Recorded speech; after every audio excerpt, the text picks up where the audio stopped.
Di sini silakan. Nah, ini kalau saya di sini kelihatan ya juga ya di kamera ya. Assalamualaikum warahmatullahi wabarakatuh. Waalaikumsalam warahmatullahi wabarakatuh. Nama saya Doni Tata Pradita.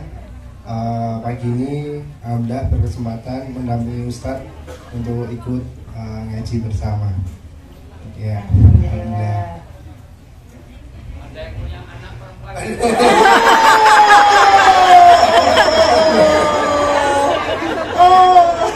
Satu depan loh, tapi Masih single ternyata. Di sini bukan cari jodoh kan, Mas? Bukan, ya.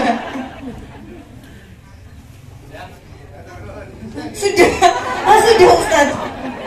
Mas Nafi ini orang yang pokoknya jarang di rumah. fakta ya dong.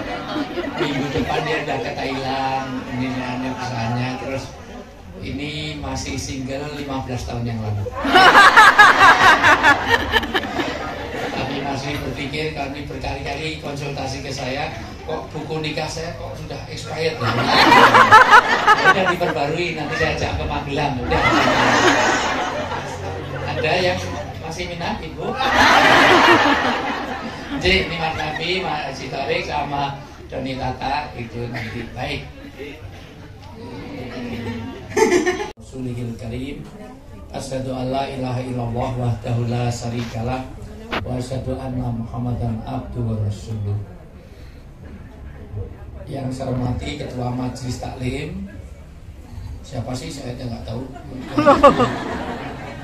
Bu Ervina, mana Ervina yang nggak ada? Hilang ya. Yang saya hormati bapak-bapaknya, Pak Ervina ada juga. Di mana bapak-bapak? Oh di sana, masya Allah, bapak ibu sehat selalu ya bu, Pak. Semua yang hadir mudah-mudahan kedatangan saya bawa keberkahan. Amin. Selalu saya mendoakan mudah-mudahan siapapun yang saya hadiri, Robbi anjilni munjalan mubarakan wa anta khairul munjilin. Amin. Kita ini kalau datang di satu tempat selalu di atas langit masih ada langit, masih berdatangan ibu-ibu rombongan belum. Iya.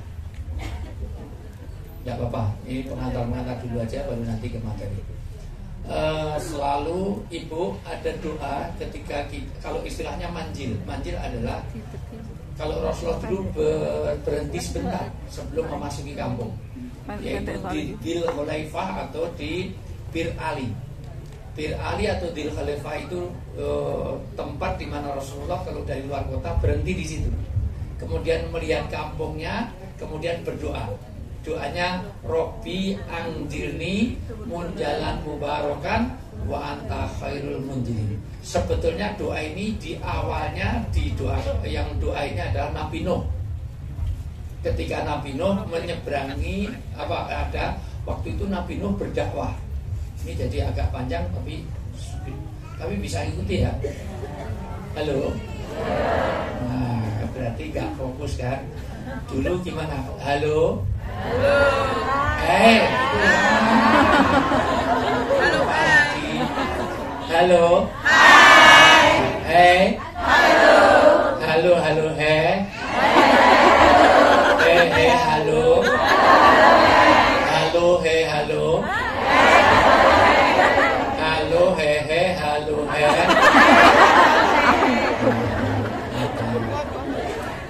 Saya kan sudah yang ketiga atau keempat kali ini, jadi kan makanya harus sudah hafal untuk responsif ya, untuk supaya semuanya. Ini kan tradisi kita, pokoknya harus merapat ke depan supaya efektif, efisien.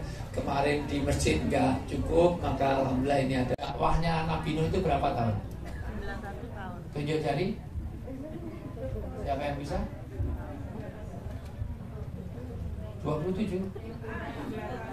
950 tahun. Wow. Dakwah 950 tahun berarti tiap tahun hanya dapat 1/9. 10 tahun dapat 1 orang, 10 tahun dapat 1 orang. Karena 950 hanya dapat 80 orang. Maka Nabi Nabi Nuh berdoa, ya Allah, saya sudah dakwah dari masjid, saya pindah kemana, harinya sudah saya bikin enak, tapi yang ikut kajian selalu sedikit. Maka ya Rasulullah, apa yang harus saya kerjakan? Kemudian Allah berfirman, ya gitu, kalau memang dia nggak mau, sekarang gini saja, Nuh, bikinlah perahu. Nabi Nuh tinggalnya di tempat yang banyak air apa susah air? Air. Lah kok suruh bikin perahu? Tapi dibuat nggak? Ini nanti untuk merangkan kajian kita untuk kelanjutan mengenai iman. Ya. Bagaimana ya Allah, ini cari air saja susah kok sampai suruh bikin perahu? Maka ada pepatah bahasa Arab begini, tarjun najata walam tasluk masalikaha inna safinata lam tajri alal yabasi. Siapa saja manusia yang pengen bahagia, pengen sukses, selamat dunia akhirat, tetapi dia tidak menempuh jalan-jalan menuju ke sana, maka itu ibarat menunggu perahu berlayar di daratan yang kering. Di padang pasir mungkin nggak ada perahu berlayar. Sama dengan ibu-ibu pengen ke surga tapi nggak mau sholat, nggak mau puasa, nggak datang pengajian, datang aja terlambat. Itu aja nggak ngasih sedekah. Itu semua. Maka orang yang pengen selamat dunia akhirat kok sampai, mohon maaf, nggak mau sholat, nggak mau puasa, nggak rajin taklim, nggak bawa segala macam, pokoknya nggak ada amal soleh, maka itu ibarat menunggu kapal berlayar di daratan yang kering. Karena Nabi Nuh ini di daratan kering cari air saja susah, kok bikin perahu? Tapi dibuat nggak? Inilah nanti iman. Iman itu unsur pertama adalah Islam atau taat.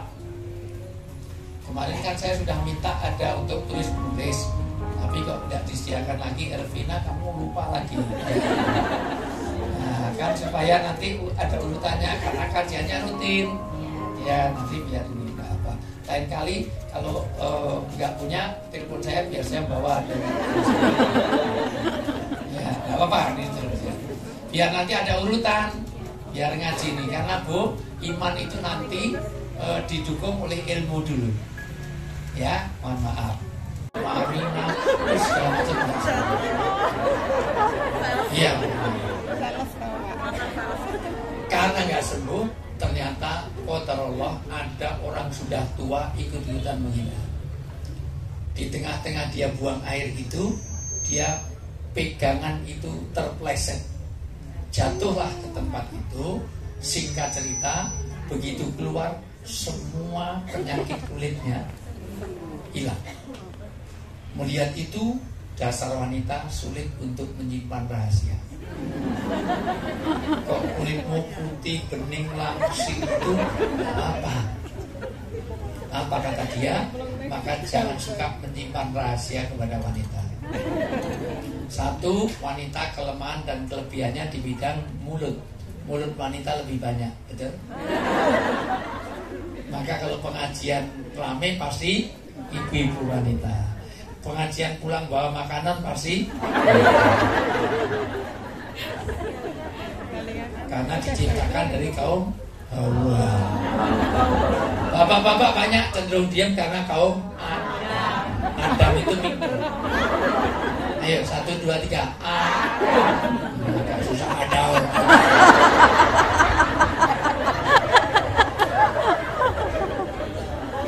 Ini rahasia khusus untuk kamu, jangan kau ceritakan. Rahasia. Ini rahasia khusus untuk kamu. Aku kecemplung perahunya Nuh. Ternyata dia bocorkan juga gitu. Ini rahasia khusus untuk kamu. Ini rahasia khusus kamu. Ini rahasia. Saya nggak share di grup ini Japri, tapi semuanya di Japri. Japri. Dasar wani. Akhirnya semuanya masuk. Sampai semua bersih. Saya bersih sampai yang datang terlambat akhirnya cari tempat duduk susah. Ngempel-ngempel udah habis itu. Nah, itu akhirnya tambah tempat duduk di depan sampai ngepel-ngepel itu semuanya. Intinya bersih. Setelah bersih itulah turun ayat. Air itu keluar dari semuanya, bahkan dari tanur. Tanur itu tempat untuk memasak. Gimana? Kurang deket itu, kurang deket apanya lagi saya gini kok. Cek tes, volumenya jadi naikkan lagi. Kurang deket apa saya ke tengah situ aja? Udah, yang nolak cuma satu orang, yang setuju banyak. Setelah itu keluarlah air dari tanur. Tanur itu biasa tempat api. Ini untuk menunjukkan Allah itu bisa berkebalikan. Nanti diantara orang harus mengimani Allah, karena Allah itu punya 4. Iman itu diperkuat karena ada 4 ini, dan salah satunya Deddy Corbuzier. Saya tanya 4 hal ini yang membuat mereka berpikir untuk bersahadat.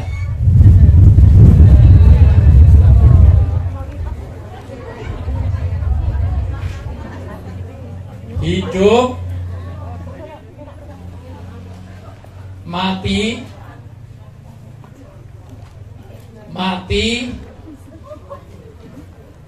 hidup.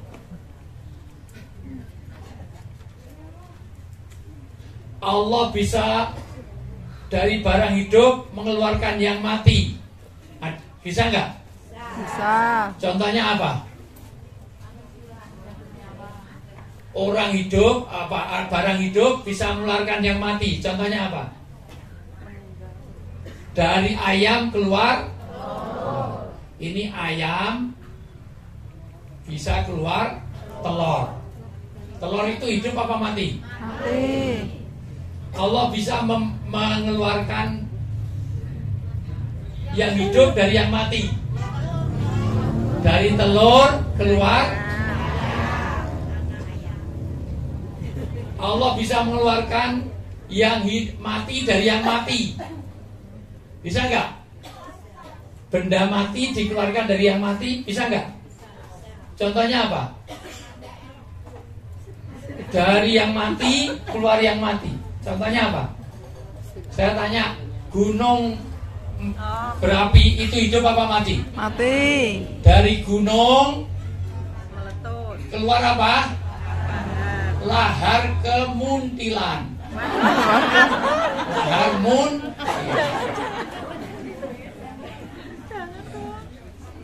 jadilah panen pasir. Itu. Allah bisa mengeluarkan yang hidup dari yang hidup, dari hidup keluar hidup. Contohnya, ibu hamil keluar bayi. Dan ini hanya bisa dilakukan oleh Allah. Maka manusia tidak bisa menciptakan barang hidup. Bisa nggak manusia naruh nyawa? Dibaca surat Al-Isra. Kulir ruh 70 berapa? Min amri Rabbi. Al-Isra ayat 79 apa 81 80 apa 81.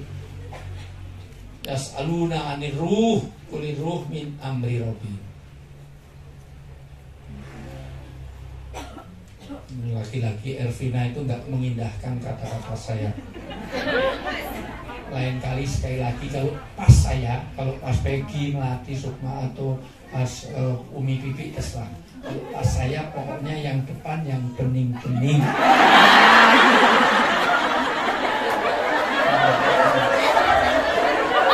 Budak-budak itu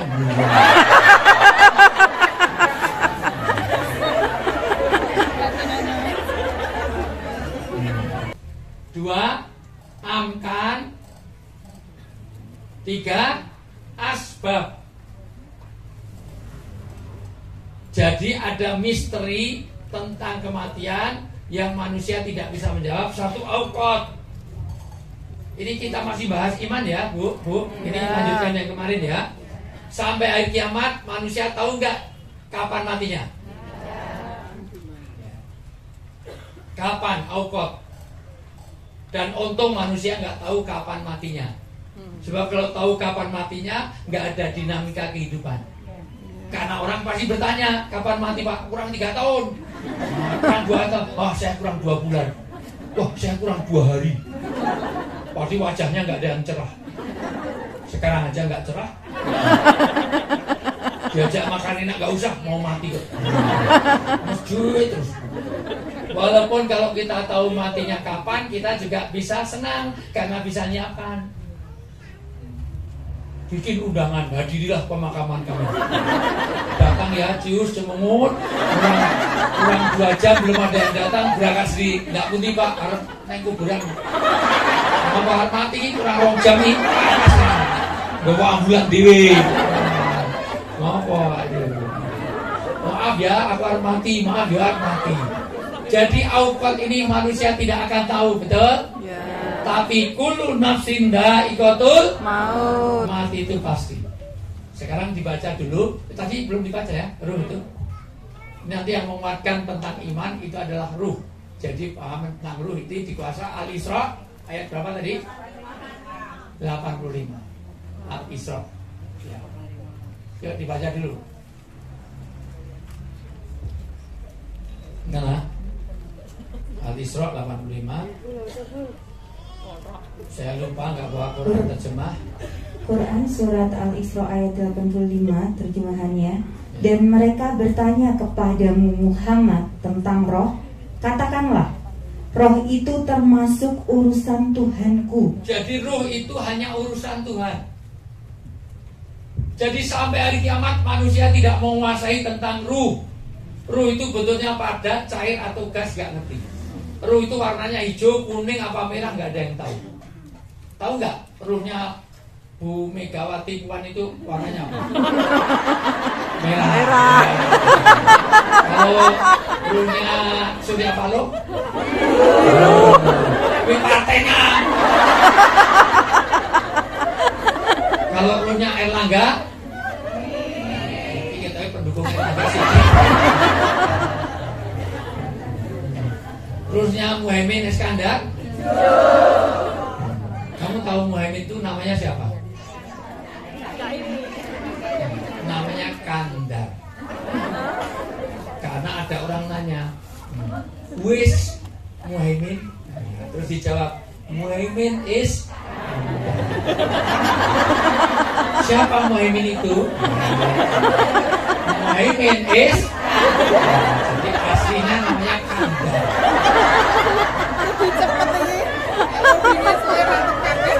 Nonton saya.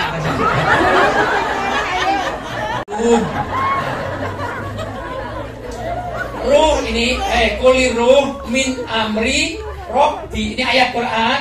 Ruh ini semuanya urusannya Allah. Ruh berkaitan dengan kematian, tidak tahu awqat, yaitu kapan. Yang kedua, di mana dia mati. Dibaca surat Luqman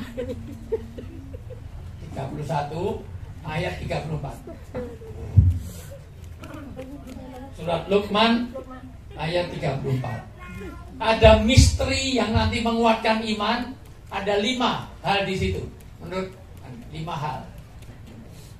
Kaitannya ruh 5 hal ini untuk menguatkan iman. Jadi ibu kenapa nggak ngakui Allah? Karena ibu tidak pernah memahami, tidak pernah menguatkan iman itu dengan memahami 5 hal rahasia yang hanya Allah yang tahu. Dibaca Quran surat Luqman ayat 34. Ya. Sesungguhnya hanya di sisi Allah ilmu tentang hari kiamat. 1 kiamat. Ini saya tulis ini ya. Ini Luqman ayat 34 ini ada 5 poin. 1 mengenai kiamat. Bu, masih hidup? Sampai hari kiamat manusia tidak tahu kapan kiamat. Orang yang merahasiakan, yang meramalkan tanggal 2 bulan 2 2002 terus mati duluan. Dulu ada kan? Ada kiamat tanggal 2 tanggal 12 bulan 12 2012. Malah mati itu. Katanya besar terawang. namanya Mama Lure. Sekarang ganti Mama Lemon, diusap. Diusap gini langsung awang. Ya Allah, malingnya. Jadi kiamat tidak ada yang tahu. Kalau ada orang mengatakan kiamat akan tanggal ini, tidak ada yang tahu. Sampai hari kiamat tidak ada yang tahu. Ini rahasia Allah. Ya. 2. Dan Dia yang menurunkan hujan. Hujan ini kuasa Allah. Bisa enggak manusia buat Saudi Arabia dibikin supaya hujan 5 tahun hujan terus sehingga jadi hutan lebat. Indonesia 5 tahun nggak ada hujan jadi padang belantara terus banyak minyaknya di bawah. Ada bisa menguasai? Bisa hanya sekedar kecil, hanya memindahkan awan. Nyatanya Prof Habibie pernah menristek dulu jadi menteri, mindahkan biar hujan di Gunung Kidul. Maka ditaburi garam untuk dipindahkan. Ternyata ditaburi garam, kena angin hujannya di Klaten. Padahal Klaten sering banjir, malah kebanjiran, yang Gunung Kidul tetap kering. Karena ternyata sudah ditaburi ini ke bawah, anginnya ke bawah, mendungnya kebablasan ke bawah angin, malah sing kebanjiran tambah banjir. Hujan ini kuasa Allah. Ya. Makanya tugas kita kalau kita ada hujan apa? Doa supaya menjadi ya. 2, 3. Dan mengetahui apa yang ada dalam rahim. Rahim ini kuasa Allah. Jadi anak ini kuasa Allah. Ibu bisa bikin anak? Bisa. Kalau bisa saya pesen bikin anak yang hidungnya 3. 1, 2, 3, matanya 4. Jadi nek ngantuk saya neng loro gitu. Nanti nek ujian bisa mempek ngomong. Kupingnya 3, 1, 2, di sini ada kuping. Jadi nek ngantuk sih iso ngrungokke.